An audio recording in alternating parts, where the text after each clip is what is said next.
Hi everyone, welcome to Preparedness Advocacy Media. This is the Journey Stories podcast. My name is Mark. I'm a co-host. I'm a brown man, bald. Uh, Used to have a black and white beard. I'm wearing black glasses and got a dark blue shirt with some black in it. And we're we're coming to you from our home office today. And I'm Crystal. I'm the other co-host. Today I have on a red and white shirt with a black top. And I'm a white woman with brown hair and brown eyes. And I have on red glasses. And today on Journeys, we're speaking with Annie Streit, who is the Grassroots Advocacy Manager at the United Spinal Association. She's going to tell us about her journey and what she's working on. Hi, Annie. Hi. Hello, thank you very much for having me. I am a white female with dark brown hair just past my chin. I'm wearing dark brown glasses and a white t-shirt. I have dark brown eyes, a lot of dark brown going on. And I also am a power wheelchair user. Great. So feel free to tell us any um, as much as you want to about your journey and how you got to this point. All right. Well, I guess the best place to start is back on the onset of my spinal cord injury, and I was at a pool at my college graduation back in 2005. Just graduated with a degree in interior design, and was hired as a project manager and was supposed to start the following week. When I dove in the pool, I did a shallow dive, and I never hit the bottom of the pool. My neck just snapped back funny when I hit the water, which crushed my C5 vertebrae. So it caused swelling around my spinal cord, which is the cause of my paralysis. So, like I said, that was about 18 years ago. And it's been quite a journey. It's hard to believe it's been 18 years, but after my accident, I went through 8 weeks of inpatient rehabilitation, pretty much having to relearn how to do everything from talking, swallowing. I had a trach. You have this body that doesn't respond like it used to, so it's a huge change. So when I got back home that first year, it really took me a bit to want to feel comfortable going out to eat. Before my accident, I was very independent, very social, was always doing stuff with friends. And so, that aspect of my life I was really missing. But I got through that first year, decided to go back to school to get my teaching degree. So I went to Ball State University in Muncie, Indiana, which is where I am. I'm located in a little north of Fort Wayne, Indiana right now. I work remotely from home, but went back to school, got my teaching degree, and did my student teaching, and I loved it. I had a degree in social studies education for high school. So I had a semester of student teaching with juniors and seniors, which I loved. They were great kids, and I really think it worked out so well because I had to form a different type of relationship with the students. I had to have help passing out papers. I had to have help drawing on the board. Sometimes I had to have help getting their attention because I couldn't yell that loud. So it was great and I loved it. And, mentally I was fine. I could do it all. But physically, my body, it was hard on my body with having to get up at about 4 a.m. every morning, working all day, working into the evening, which teachers do, have a lot of behind the scenes work. And, my body was just, I was in a lot of pain, and it just unfortunately did not work out. So I did complete my student teaching and got my degree. But then I went into a youth development program at the YMCA. So I still was able to work with kids. I did that for probably about a year and a half, which I loved. It was shorter hours. I think it was like 4 hours a day. So I was able to get up and move around, and we worked with kids after school, helping them with homework and tutoring, and just doing activities with them. And it's a great program, and they still do it. But then I dove into writing children's books. That was something I'd been wanting to do, something people had been pushing me to do. And I was just having trouble figuring out how I was going to write them. I didn't know what characters I wanted, what I wanted to write about. And a friend gave me the idea to use dogs. So I have 5 books out now. And the very first one was called Scooter and his Scoot Scoot. And I believe that was published in 2016. And they're all rhyming children's picture books, probably for preschool to third grade. And this first book I wrote was, I always say it's me if I was in a dog form. It's about a dog whose back legs don't work, so he has his wheels. And I wrote it because I did a lot of speaking engagements for older audiences, high school and up, but I wanted to reach younger kids. So with this book, I wrote it, and then I was going into schools and around central Indiana at the time. I lived down there, and going in and reading the story, having them ask questions about the story, about being an author, and then having them ask questions about my wheelchair and how I do things. And I wanted them to be exposed to that, to be able to answer all their questions. And then I kept coming up with ideas for books. So it snowballed into my 5th book that just came out this past summer that I collaborated with someone on. And it is a rhyming children's picture book to help children cope with and understand when they have a relative who has Alzheimer's disease. So it was really fun to collaborate. I collaborated with Barbara Backgard, who is actually the co-founder of Vera Bradley. She lives on the same lake that I do up here in Indiana. And we just met one day when I was rolling around the lake and became good friends. And she kind of put this opportunity in front of me to write this book with her. And I was like, yeah, I'd love to. So we wrote the book. And I've done a few book signing events. I had one a couple weekends ago, and I do a lot of promoting on social media. I haven't done very many speaking engagements ever since COVID, but during COVID, I did a lot of online readings for kids, and I've done a few online presentations for different groups. So in the midst of all that, I was trying to figure out what I wanted to do, because I was doing the book work, but I still had some time on my hands, and I decided to go and get my medical billing and coding certificate because, it's an opportunity where you could work from home. This was before COVID, before working from home was a thing. So I got my certificate, and I cannot tell you how many applications I filled out. It was over 50, and I couldn't get a job. For one, nobody said working from home they could do that. And 2, I had to have experience. And I'm like, well, I can't get experience if nobody will hire me. So I was in the midst of dealing with all that. COVID started to come around, and then a friend of my older brother's presented me with this opportunity of an opening at United Spinal Association. I have a blog and I do a lot of writing, and he knew I did that and did a lot of speaking engagements. And so I read through this job description for Grassroots Advocacy Manager. And, I wasn't familiar with a lot on the policy side, but I was, very comfortable with, managing advocates, managing people, organizing, presenting and talking. And I learned quickly. So I've been with United Spinal now for a little over 3 years, and I've learned so much.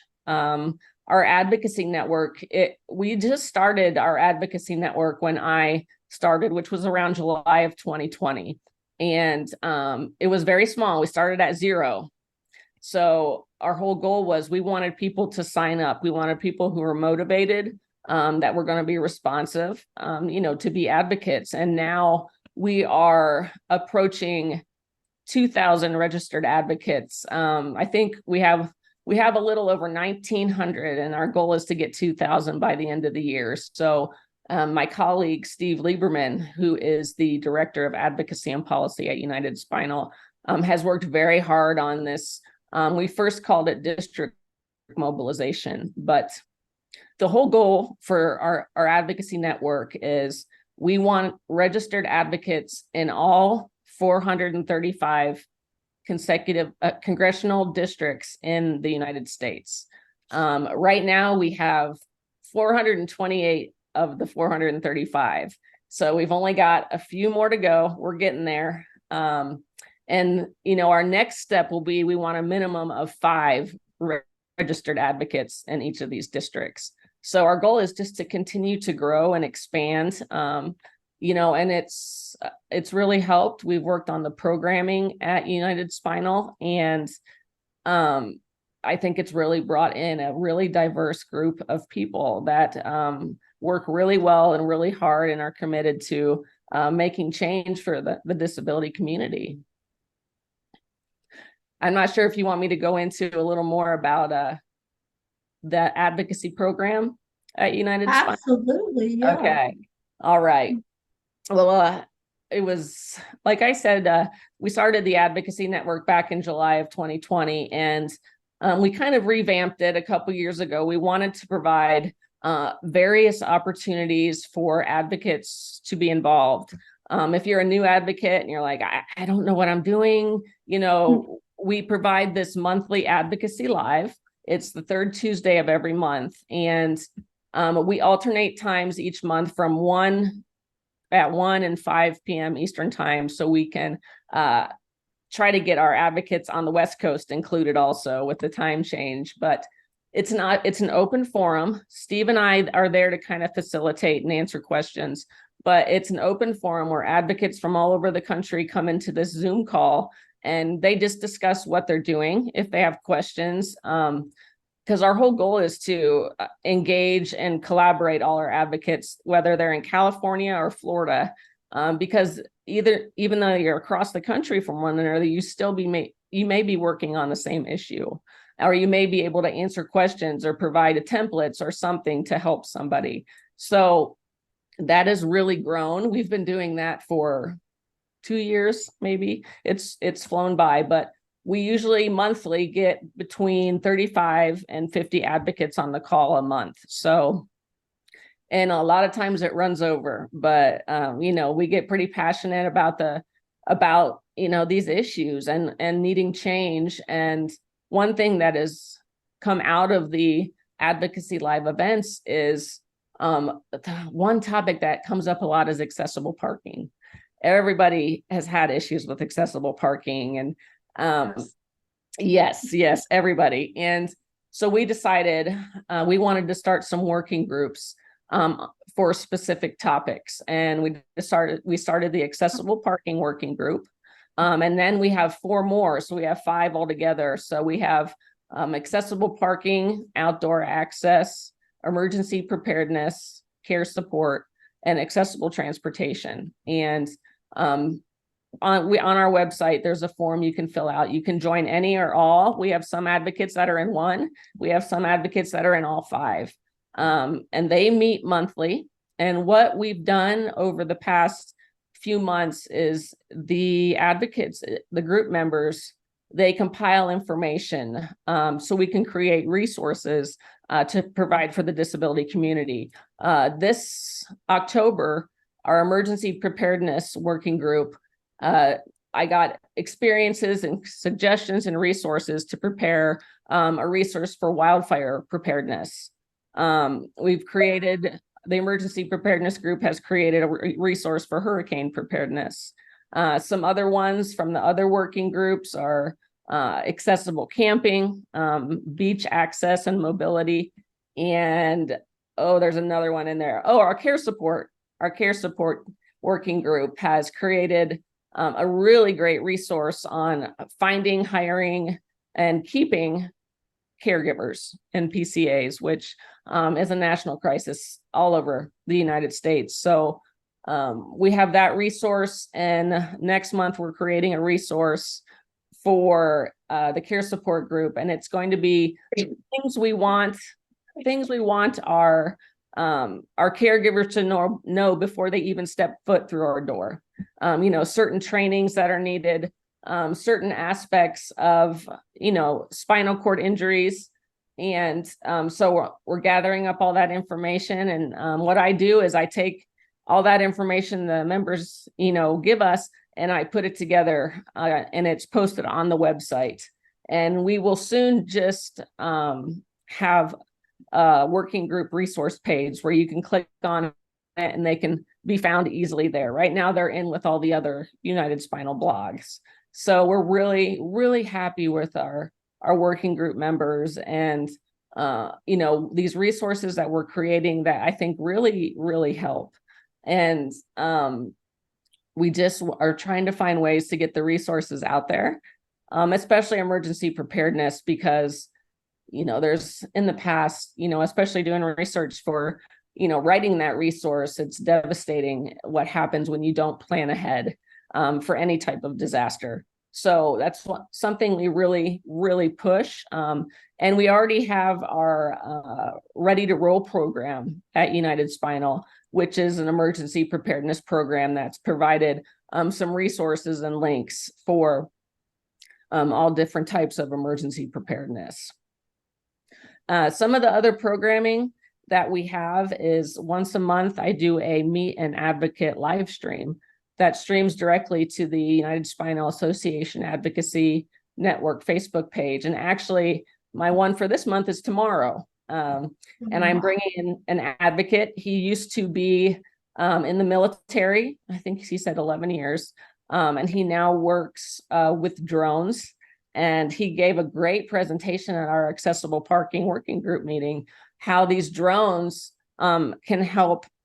He can fly a drone and he can identify all of the accessible parking spaces and the curb cutouts and, if sidewalks can't be accessed. And it was incredible, because, accessible parking, like I said, is just a hot button topic. And it was really neat how this drone can fly and identify all of the spaces and where they are located. So we had a great time listening to his presentation. I'm really excited to have him on tomorrow and talk about all he's done.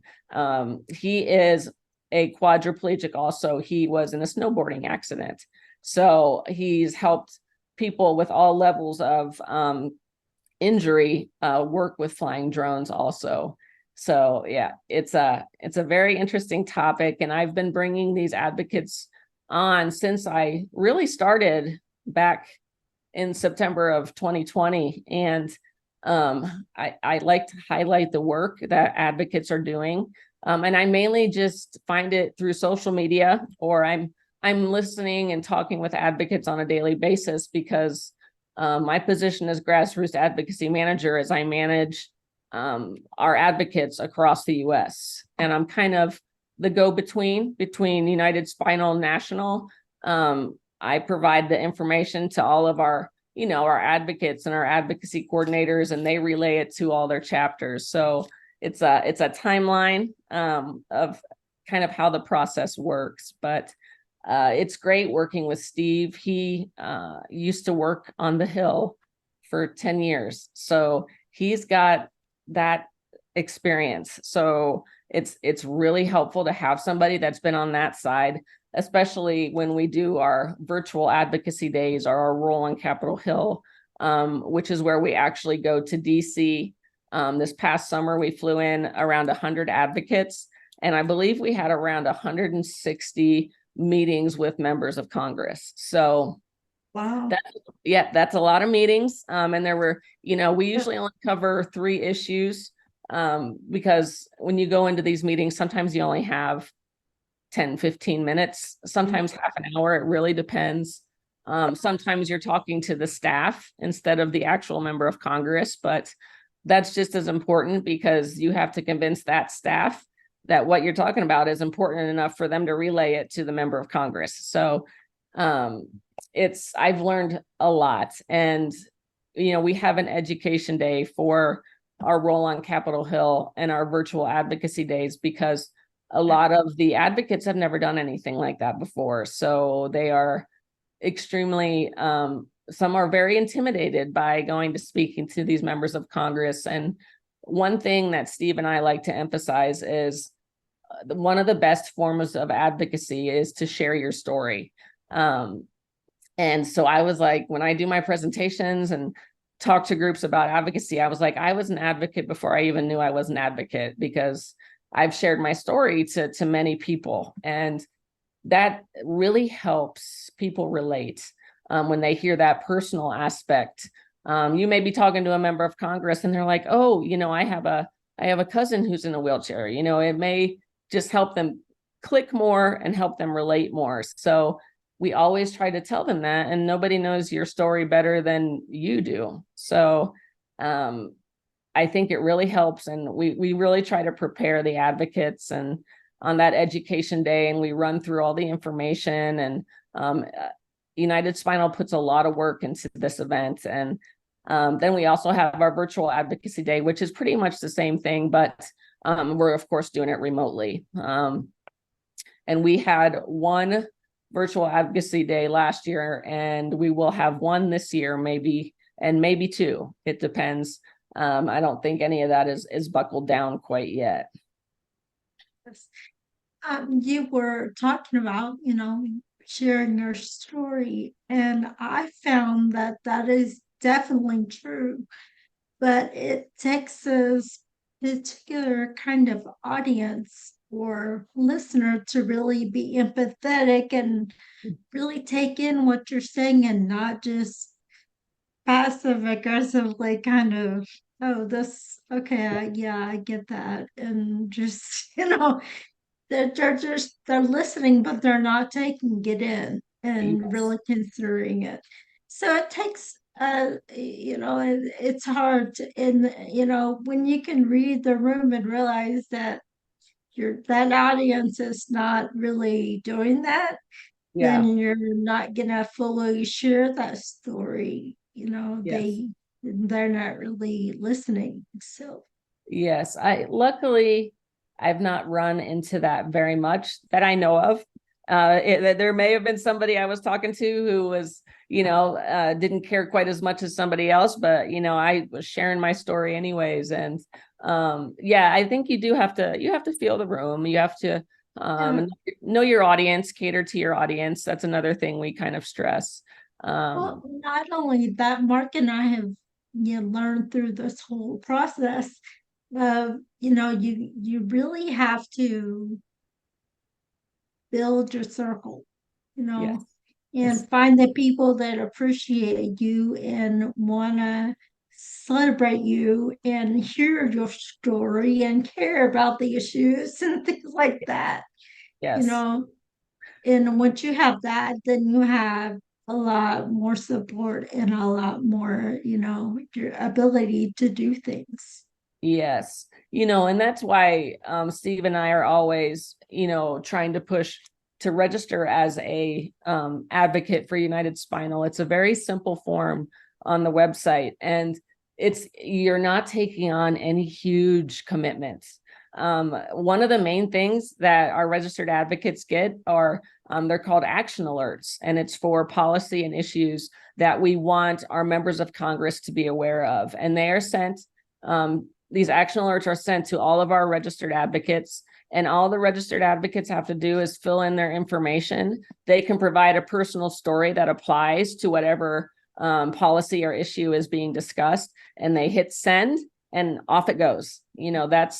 It takes 5 minutes. And that Steve always is emphasizing how important that is, and why expanding this network and continually growing is so important, because it really change won't be made and differences won't be made if there are not a lot of these action alerts sent out. If a member of Congress only gets 5 of them, Right. it's not going to make a dent.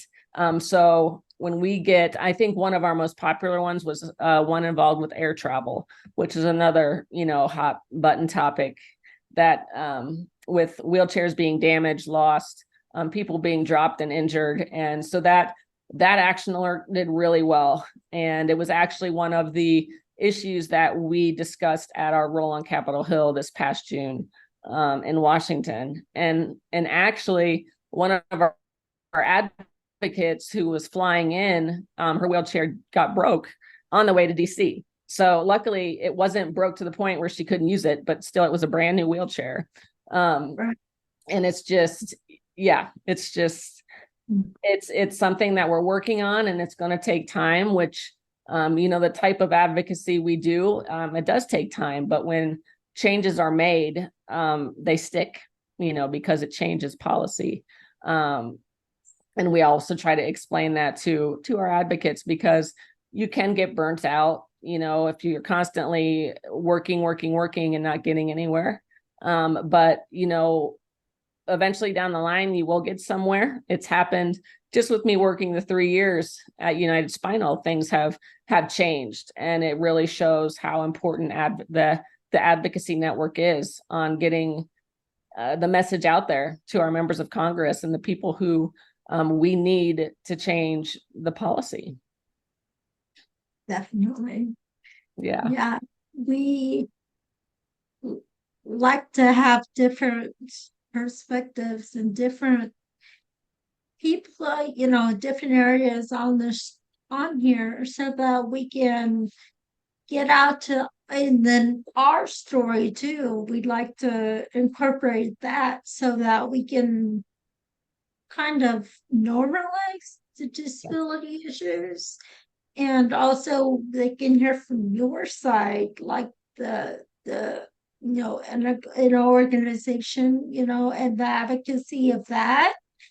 And so I think if people are able to hear the whole, around the table, it's going to help. We were talking earlier about, just being able to empathize in a situation. Well, that's going to be hard to do if you don't have that lived experiences. So if you're at least able to listen to a thing like this, or other podcasts, whatever, then at least you're empathetic enough to understand the issues just listening to it. Yes, and I love podcasts like this. I've been on a few different ones, and I think it's a great way to just get the message out there. I mean, we try to reach advocates and members of the disability community any way possible, and we also try to emphasize that to be a registered advocate for United Spinal, you do not have to have a disability. You do not have to be in a wheelchair. We just want people who care about the disability community. I always tell people my whole family is signed up. I have friends that are signed up. And because Steve, my colleague always says when those members of Congress receive those action alerts, they can't see who's on the other side of the computer. They just know it's somebody who cares and is bringing this policy or this issue to their attention. So we always try to emphasize that, because I feel like sometimes, people think, well, I don't have a disability, so I can't register as an advocate, but not true at all. Not true at all. I think that's a very important thing to have, like historically big movements that actually make change have had diverse members, like we're talking about racism, then everyone was included, and people who were in power are more likely to listen to people who were kind of like them, like Yes. saying that you should get on board with this. Whereas if it's only one certain type of people, it's much easier to dismiss them. Yes. Yes. And I think that's why, when we do our roll on Capitol Hill and you have 100 advocates rolling around in wheelchairs all over the Capitol, And we all wear orange. That's the color for United Spinal. And it's like a flood of orange everywhere you go. It was really neat. And it was actually my first role on Capitol Hill, because when I was hired on, it was in the midst of COVID. So everything was virtual. So I finally had the chance to go, and it really hit me when the whole group got in front of the Capitol building to take a photo. And there was so many of us. I swore it took an hour. It's not easy to organize that many wheelchairs for a group photo. So it's the banner on our Facebook page, and I still have my badge hanging on the wall here, because it reminds me, yes, we did our work at Roll on Capitol Hill, but we still have work to do at home. You can't stop after that. That was just kind of a catapulting us, to these issues that we're trying to raise more awareness. But yeah, it's a great event. And I believe that was the 12th year. That was the 12th Roll on Capitol Hill. So kind of to I like to use the phrase circle the wagons back. Probably because we're in Texas and it just feels right. Yeah, that's But fine. That's fine. yeah. Yeah. So you said your accident was 18 years ago. Was there anything that in your previous life experience that sort of prepared you for that? Or Yes. you felt in hindsight prepared you? Yes, I like this question. I get asked that a lot. Well, when I was doing my speaking engagements, and before my accident, I was very athletic. I was very involved with sports. And softball, fast pitch softball was my favorite sport. And I was very competitive. And I think that competitive nature really, it doesn't go away. And I think that's really helped me to push through, because everybody's going to have their hard days, and it takes a lot. Having a spinal cord injury is not easy. And I think one of the hardest things is that you lose a lot of independence, and it's trying to figure out how to have any independence as much as possible. And I think that competitive nature really helps me every day, especially with this job, also with United Spinal Association. I always say my form of advocacy is my two words are persistence and transparency. And I think that persistence, that competitive part of me, doesn't give up. And I know it's going to be kind of a hard battle, but it could have some great results. And I think the more transparent you are about your story, about what you've been through, even if it's hard to talk about, I think that really can open up so many opportunities and you may help someone who's listening that can relate to that. And it's gotten easier, over every time when I first started doing these speaking engagements, it was hard. My voice was shaky.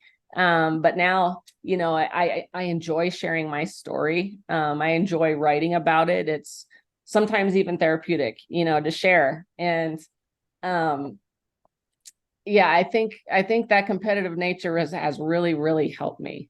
So my parents say I'm still pretty competitive. My best friend says I'm funnier now. So I don't know if that was a compliment or not, but I'll take it.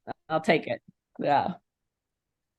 Yeah, that's important to keep that competitive, ambitious thing, because lots of people, I mean, if they're in our position, or if you have a certain insecurity or a certain amount of nervous, and if you give up at the outset, maybe you might not get to where you could be. Yes.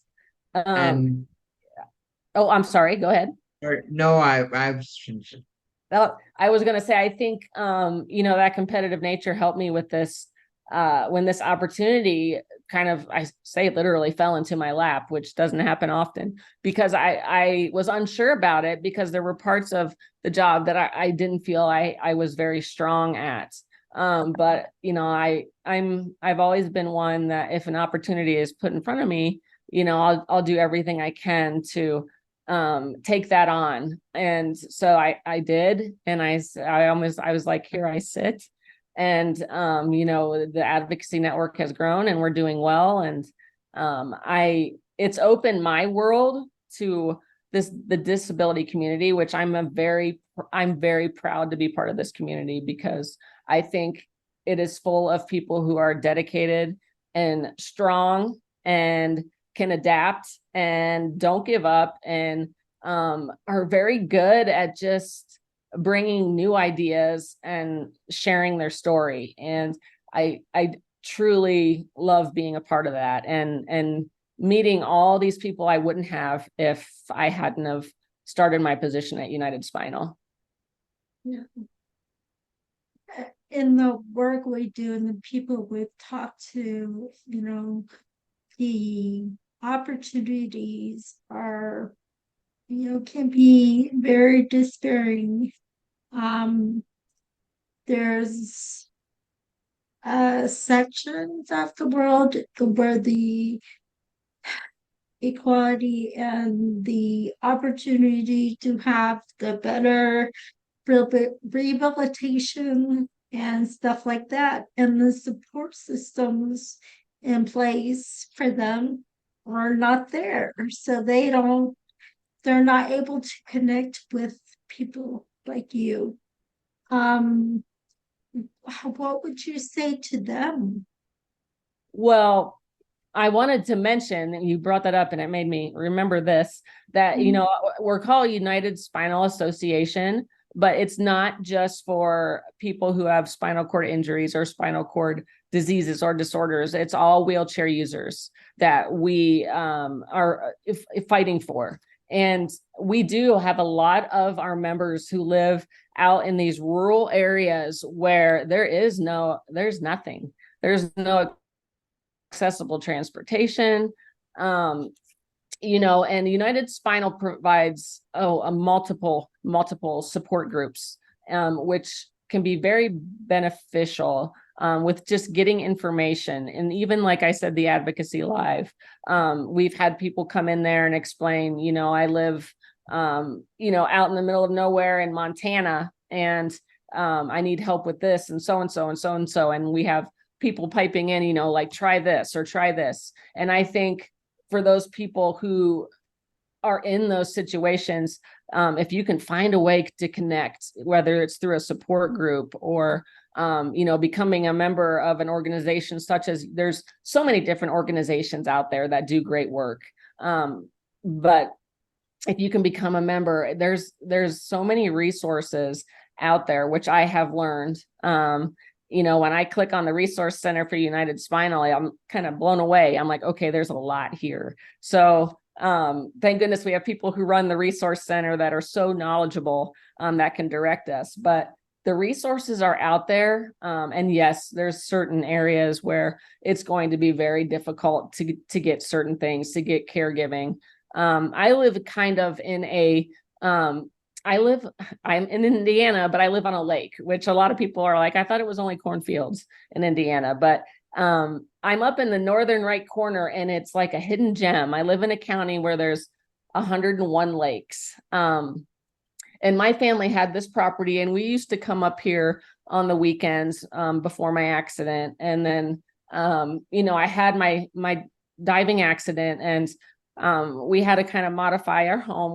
We built a new home that's fully accessible for me. But, I used to live down in central Indiana, right outside Indianapolis.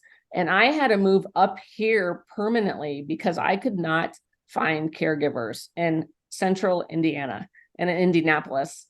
So I came up here, and I had some caregivers, and I have a group of nurses now that have followed me, because some home health companies have let me go because they said we can't cover your hours, or they're getting audited, or who knows why. There's multiple reasons. But my nurses have followed me to different companies. They've got hired on. Yeah, they've gotten hired on many times. And it's not a easy process, to get hired on. It's a long process. So I'm very appreciative of my nurses, and I know I'm lucky. I know that case is kind of rare. So, that's why we have this care support working group. And in January, we're going to actually put on a care support webinar, and it's going to be all about, it's finding, hiring, training, and retaining nurses. We're going to bring in advocates that have had some great experiences, and have really good suggestions and tips. We're actually bringing in, my nurse is going to be on, and she's going to be talking, because we want their aspect also from their side, because a lot of these home health agencies, they don't pay the caregivers enough. That's one of the main problems. And I know I'm lucky enough, my nurses are very protective of me, and I've formed a great relationship. But we always say, when some people have to hire on their own, pay out of pocket, and when you do that, it's pretty much you're a manager. You take on the manager role of your nurses, and you have to learn a lot of stuff on, you have to, they always say never hire one you can't fire. That's something that's always stuck with me. So, we're really trying to get suggestions and tips and do as much as we can, to change policy and across the country, because it's a crisis that's going on everywhere. We hear from a lot of people about their caregiving issues. I bet. Yeah.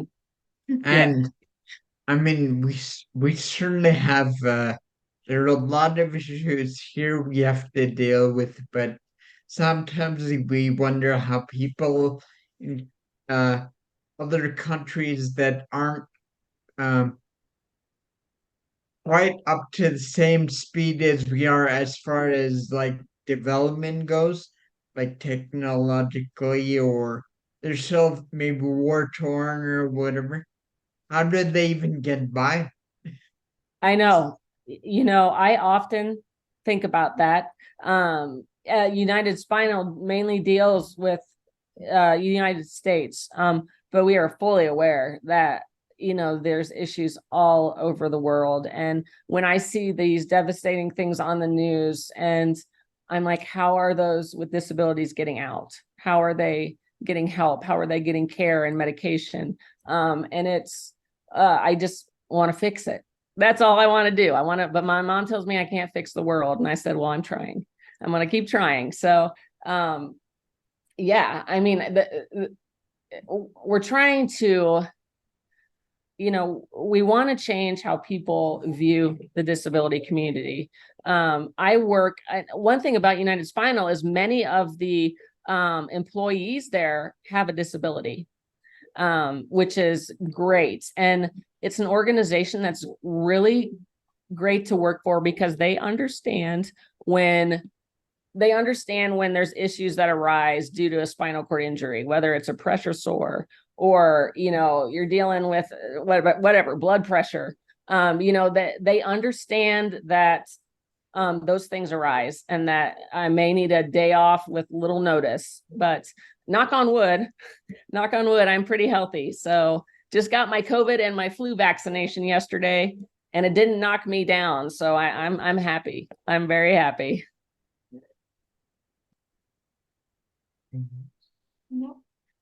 Do you have anything coming up? Anything coming up? Well, tomorrow I have the live stream. That's going to be streaming directly, and that's at noon Eastern time on the United Spinal Association Advocacy Network Facebook page. And we all the links I sent, I think I sent links for the Advocacy Live and all the working groups. So if people are interested, and and then you have my email. So I want people, if they have questions, email me. That's what I'm here for. if I can't answer the question, I've got a great group of people I work with that somebody will know the answer. So, yeah, if anybody ever has any questions, please email me. Great. Well, thank you, Annie, for being here and taking the time to speak with us.